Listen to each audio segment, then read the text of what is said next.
Hello friends, ഇന്ന് ഒരു മസാല ദോശയുടെ റെസിപ്പിയാണ് നമ്മൾ വീട്ടിൽ തന്നെ ഉണ്ടാക്കാൻ പറ്റുന്ന നല്ല ടേസ്റ്റി ആയിട്ടുള്ള ഹോട്ടൽ സ്റ്റൈലിലുള്ള മസാല ദോശയുടെ റെസിപ്പിയാണ് ചെയ്ത് കാണിക്കുന്നത്. അപ്പോൾ നമ്മൾ ഹോട്ടലിൽ കഴിക്കുന്ന ടേസ്റ്റ് കിട്ടാനായിട്ട് നമ്മൾ മസാല ഉണ്ടാക്കുന്ന സമയത്ത് കുറച്ച് കാര്യങ്ങളൊന്ന് ശ്രദ്ധിച്ചാൽ, പിന്നെ അതേമാതിരി തന്നെ ദോശ ഉണ്ടാക്കുന്ന സമയത്തും കുറച്ച് കാര്യങ്ങളൊന്ന് ശ്രദ്ധിച്ചാൽ, മാവരയ്ക്കുന്ന സമയത്ത് അപ്പോൾ ശ്രദ്ധിച്ചാൽ നല്ല ടേസ്റ്റി ആയിട്ട് നല്ല ക്രിസ്പി ആയിട്ടുള്ള മസാല ദോശ ഇതുപോലത്തെ മസാല ദോശ ഇങ്ങനെ ഉണ്ടാക്കിയെടുക്കാൻ പറ്റും. ഞാനിപ്പോൾ ഈ ദോശമാവിൽ നേരത്തെ പറഞ്ഞിരിക്കുന്ന പോലെ തന്നെ ഇതിൽ റവയോ മറ്റേ സോഡാപ്പൊടിയോ ഇതൊന്നും ചേർത്തിട്ടില്ല. വെറും സാധാരണ ദോശമാവാണ്. ദോശമാവ് വെച്ചിട്ടാണ് ഇപ്പോൾ നല്ല ഈ ക്രിസ്പി ആയിട്ടുള്ള നല്ല ടേസ്റ്റി ആയിട്ടുള്ള മസാല ദോശ ഉണ്ടാക്കിയിരിക്കുന്നത്.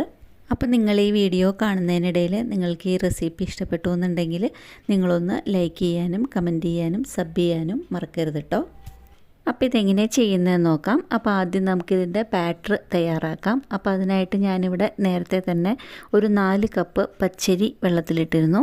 4 കപ്പ് പച്ചരി നല്ലപോലെ കഴുകിയിട്ട് വെള്ളത്തിലിട്ടിരുന്നു. ദോശയരിയാണ് അല്ലെങ്കിൽ സാധാരണ പച്ചരി എടുക്കാം. ഇത് നല്ലപോലെ വെള്ളത്തിലിടുക. അപ്പോൾ 4 കപ്പ് അരിക്ക് 1.25 കപ്പ് ഉഴുന്നെന്ന് ഉള്ള അളവിലാണ് ഞാൻ ഇപ്പോൾ വെള്ളത്തിലിട്ടിരിക്കുന്നത്. ഉഴുന്നിൻ്റെ കൂടെ 1 ടേബിൾ സ്പൂൺ ഉലുവ കൂടെ വെള്ളത്തിലിട്ടിട്ടുണ്ട്. ഉഴുന്ന് ഞാനിപ്പോൾ ഇവിടെ എടുത്തേക്കുന്നത് ഉഴുന്ന് ബോളാണ്, ഉഴുന്ന് പരിപ്പല്ല ഉപയോഗിക്കുന്നത്. ഇഡ്ഡലിക്കായാലും ദോശയ്ക്കായാലും ഉഴുന്ന് ബോളാണ് ഉപയോഗിക്കുന്നത്. അപ്പോൾ ഇതിനിപ്പോൾ കഴുകി വൃത്തിയാക്കി എടുത്തിട്ട് നമുക്കിതൊന്ന് അരച്ചെടുക്കണം. അരി ആയാലും ഉഴുന്നായാലും നമ്മൾ ദോശയ്ക്ക് ഇഡ്ഡലിക്ക് എന്തിനായാലും അരയ്ക്കുന്നത് നമ്മൾ വെള്ളത്തിലിടുന്നത് കഴുകിയിട്ട് വെള്ളത്തിലിടുന്നതാണ് നല്ലത്. അപ്പോൾ ഞാൻ എന്താ ഇവിടെ ഉഴുന്ന് അരച്ച് കഴിഞ്ഞിട്ട് അതിൻ്റെ പോലെ തന്നെ അരി കൂടെ അരയ്ക്കുകയാണ്. അരി അരയ്ക്കുമ്പോൾ ഞാനിവിടെ 2 ടേബിൾ സ്പൂൺ ചോറ് കൂടെ ചേർത്ത് കൊടുക്കുന്നുണ്ട്. നമ്മുടെ സാധാരണ കുത്തരിയുടെ ചോറാണ് ചേർത്ത് കൊടുത്തേക്കുന്നത്. അതിനുശേഷം വെള്ളം ഒഴിച്ചിട്ട് അരച്ചെടുത്തു. ഇതേമാതിരി ഇരിക്കണം. ഉഴുന്നുമാവായാലും ദോശമാവായാലും അതിൻ്റെ അളവ് ഇങ്ങനെ ഇരിക്കണം. ആവശ്യത്തിനുള്ള ഉപ്പ് കൂടെ ചേർത്ത് കൊടുത്തിട്ടുണ്ട്.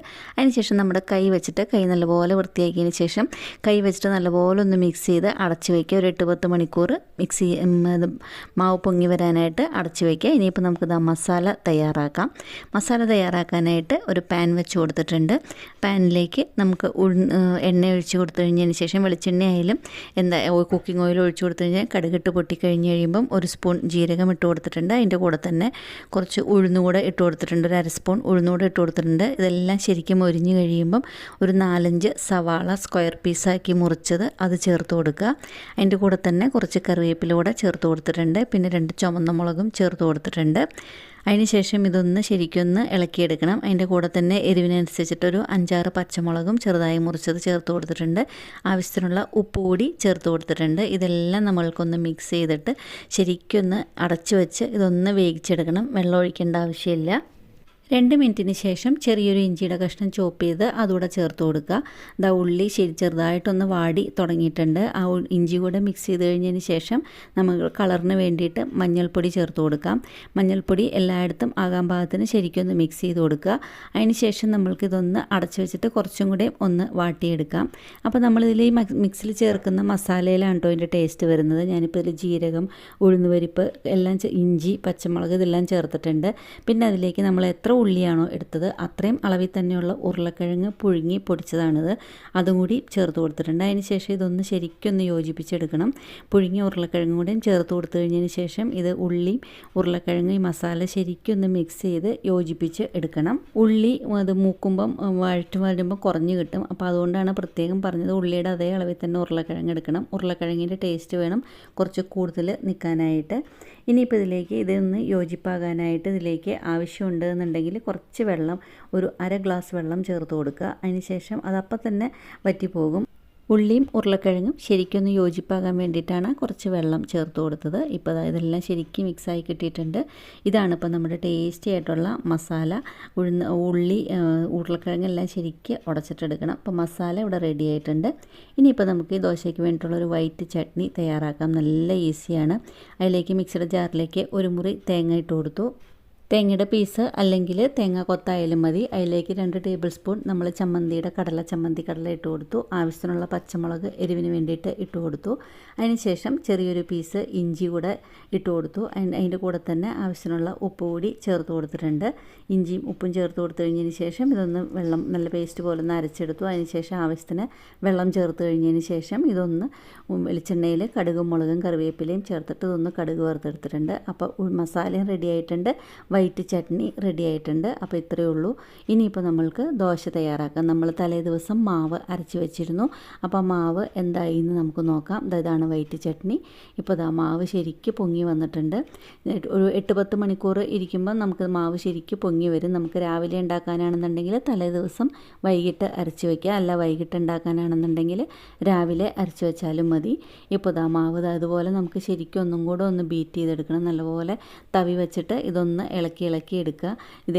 ഇതേപോലെ ഇങ്ങനെ ഇത്രയും ഫ്ലോയിൽ ഇങ്ങനെ മാവ് പോകണം. അപ്പോഴാണ് നല്ല ടേസ്റ്റി ആയിട്ട് നമുക്ക് ശരിക്കും ഒന്ന് പരത്താനും പറ്റും. നല്ല ക്രിസ്പി ആയിട്ടും നല്ല ടേസ്റ്റി ആയിട്ടും ഉള്ള ദോശ നമുക്ക് കിട്ടുന്നത്. ഇതുപോലെ ഇരിക്കണം മാവ്. അതിന് ശേഷം ഒരു പാൻ വെച്ച് കൊടുത്തിട്ടുണ്ട്. നോൺ സ്റ്റിക്കിൻ്റെ പാനാണെന്നുണ്ടെങ്കിൽ നമ്മൾക്ക് എണ്ണയൊന്നും പുരട്ടേണ്ട ആവശ്യമില്ല. ഇതിലേക്ക് ഒരു തവി മാവ് ഒഴിച്ച് കൊടുത്തു കഴിഞ്ഞതിന് ശേഷം ഇതൊന്ന് നൈസായിട്ട് ഫുള്ള് ഇതൊന്ന് പരത്തിയെടുക്കുക. മീഡിയം ഫ്ലെയിമിൽ വെച്ചിട്ട് വേണം നമ്മൾക്കിത് പരത്തിയെടുക്കാനായിട്ട്. അതിനുശേഷം ഇതിൻ്റെ അരികളെല്ലാം ശരിക്കൊന്ന് മൊരിഞ്ഞു തുടങ്ങും. അപ്പോൾ നമുക്ക് നെയ്യ് ചേർക്കാൻ താല്പര്യമുള്ളവർക്ക് ഇതുപോലെ ഇങ്ങനെ ഒന്ന് നെയ്യൊന്ന് പുരട്ടി കൊടുക്കാം. ദോശയുടെ മേലെ ഒരു 1/2 സ്പൂൺ നെയ്യ് ഇതൊന്ന് പുരട്ടി കൊടുക്കാം. അപ്പോൾ ദോശ ശരിക്കൊന്ന് മൊരിഞ്ഞ് കിട്ടും. നമ്മൾ കടയിലെല്ലാം കഴിക്കുന്ന ദോശയുടെ അതേ ടേസ്റ്റ് കിട്ടും. നെയ്യൊന്ന് പുരട്ടി കൊടുത്തിട്ടുണ്ട്. അതിനുശേഷം നമ്മൾക്ക് ദോശ സാധാരണ ദോശ പോലെ തിരിച്ചിടേണ്ട ആവശ്യമില്ല കേട്ടോ.